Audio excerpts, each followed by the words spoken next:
तर कोकणातली परिस्थिती पावसामुळे सध्या बिकट झालेली आहे, खास करून रत्नागिरीमधली।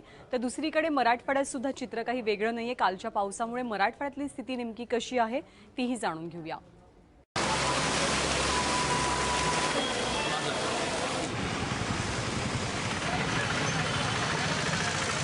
हे कोकण नाहीये, ना कोल्हापूर ना सातारा। हे आपलं दुष्काळी बीड आहे। काल ढगफुटी झाल्यासारखा पाऊस झाला आणि बीडच्या रस्त्यावर गल्ली बोळात दिसेल तिकडं पाण्यानं राज्य केलं। अगदी 4-6 महिन्यांपूर्वी ग्लासभर पाण्यासाठी महाग असलेल्या जनतेला वरुण राजानं दिलेलं सगळ्यात मोठं गिफ्ट।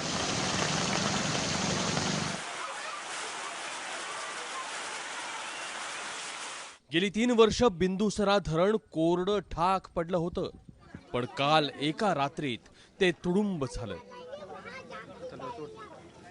आणि समाधानानं भरून पावलेल्या लोकांनी मग पाणी बघायलाही गर्दी केली।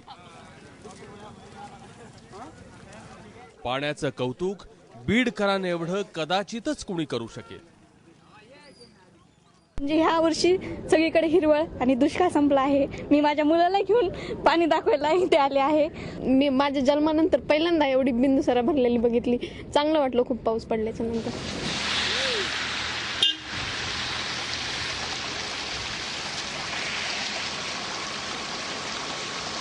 विलासरावांच्या लातूरला रेल्वेनं पाणी आणलं होतं। कालच्या पावसानं कमाल केली आणि पाणी शेत बांध फोडून थेट रस्त्यावरून वाहू लागलं। आमच्या प्रतिनिधीला तर पॅन्ट गुडघाभर फोल्ड करून शेतात पोहोचावं लागलं। पिकांचं नुकसान झालंय, पण आता पाण्यासाठी हात पसरण्याची वेळ येणार नाही याचा आनंद मोठा आहे।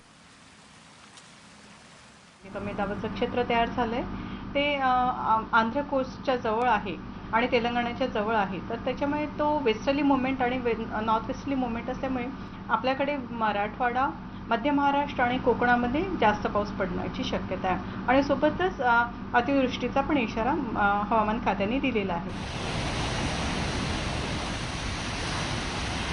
अशोकरावांचं नांदेडही पावसानं पावन झालं। पिकांची आणि पिण्याच्या पाण्याची चिंता मिटली। नांदेड जिल्ह्यात यंदा पाऊस आपली सरासरी गाठल अशी चिन्ह आहेत। जिल्ह्यात या मोसमामध्ये आजवर 91% सरासरीच्या एवढ्या पावसाची नोंद झालेली आहे। सातत्यानं होत असलेल्या पावसामुळे जिल्ह्यातील नदी नाले ओढे हे दुथडी भरून वाहत आहेत।